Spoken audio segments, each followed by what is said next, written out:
Hello traders and welcome to another video review. Today is Tuesday, June 25th, 2024. Let's find out what's going on the economic calendar for today. Not too many data overnight. Nevertheless, we are still waiting for the start of the Eurogroup meeting at noon, and then we eventually can take a look at the data from Canada. Core CPI and the CPI data from Canada are scheduled for release at 2:30, and these data are expected to decrease. The previous CPI reading was at the level of 0.5%. This month, the forecast is 0.3%, so the CPI is supposed to be a little bit lower. HPI composite from the USA is scheduled for release at 3 o'clock. And the key event of the day, CB consumer confidence from the US, is expected to be released at 4 o'clock. The market participants forecast a slight drop from 102 to 100 points. 2-year note auction in the US starts at 7. FOMC member Bowman will give a speech at 8:15, and at the end of the day we got the API weekly crude oil stock data. So pretty non-event London session, some marginal data releases. So because of that, let's find out what is going on crypto, and we are going to start from Bitcoin.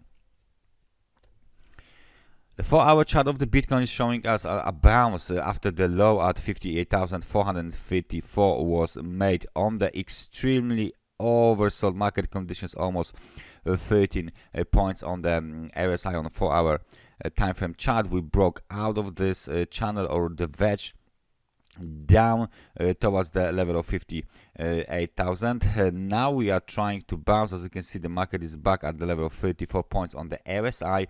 Nevertheless, it's still very big movement to the downside, the biggest one since the 2023 sell-off.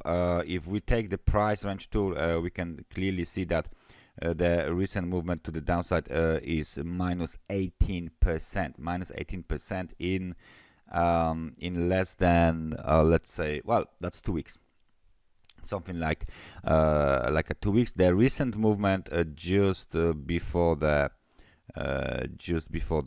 let's say the slide to the downside. Let me just move my price range tool. Yes, I want to move this one, and that means we are going to measure the recent movement to the downside, minus 9.4%.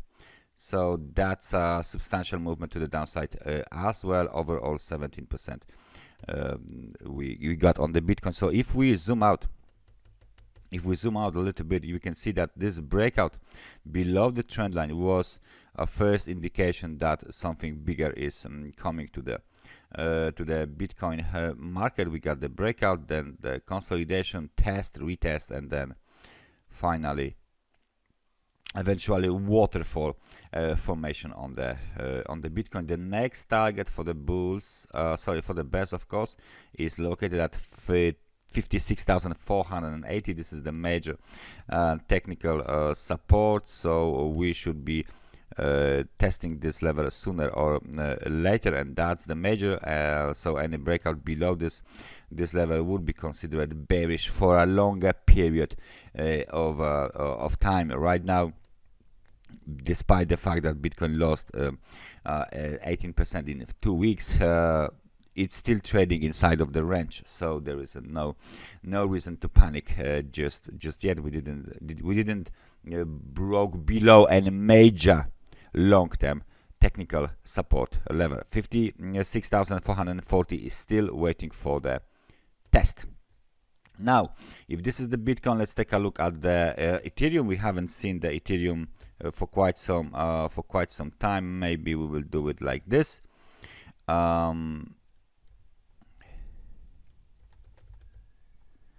Ethereum versus the US dollar 4-hour chart is looking bearish. However, this slide to the downside is not that big as it was in terms when we looked at the when we look at the Bitcoin, let me just switch to the daily. Maybe that will give us a better view. There you go. So eventually, as you can see, we are still in the range as we are on the Bitcoin. This is the last resistance, and of course we can manage to label the swing high, all-time high here, and of course we still have the technical support. Apparently this technical support seems to be quite reasonable. 3352, it was tested twice, but then it was violated, right? So the next one, as you can see here, the technical resistance is located somewhere here, 3,231, and it was almost tested just yesterday. So now the market is waiting for a bounce, and the major technical support is still located at the level of 2,820. So for now there is nothing that seems to be a panic just yet. Right, we are testing the recent support, now resistance 3,363, local high 3,389. So we need to break back above 200 and 100 periods, 50 and 100 periods moving average. The momentum needs to be back above the level of 50 in order to label this low as the swing low and resume the uptrend. So the Ethereum outlook looks pretty solid. Nevertheless, there is still a room to the downside here on the Ethereum daily time frame chart. There's still room to the downside here. So please stay focused during the when you trade the Ethereum and of course Bitcoin. So US dollar to the Canadian dollar, that was the US dollar to the Canadian dollar daily time frame chart. As you can see, we are still going back up very, very slowly. Now our scenario for the ABC to the upside didn't actually work, so because we broke out of the potential wedge in the wrong way. So right now the market made another lower low, and the level of 1.3679 will act as the technical resistance. Of course, the next target for bears is located at the level of 1.3602. So this is the technical support. One more level we can label is located here, 1.3595, and one more level of course is located roughly around 1.3589. So those levels constitute a demand zone, and it looks like the market wants to test this zone because it doesn't actually move as the ABC correction. It wants to do something more here on the this is a 4-hour time frame chart. Nevertheless, we are still inside of the range because the range is these days quite wide.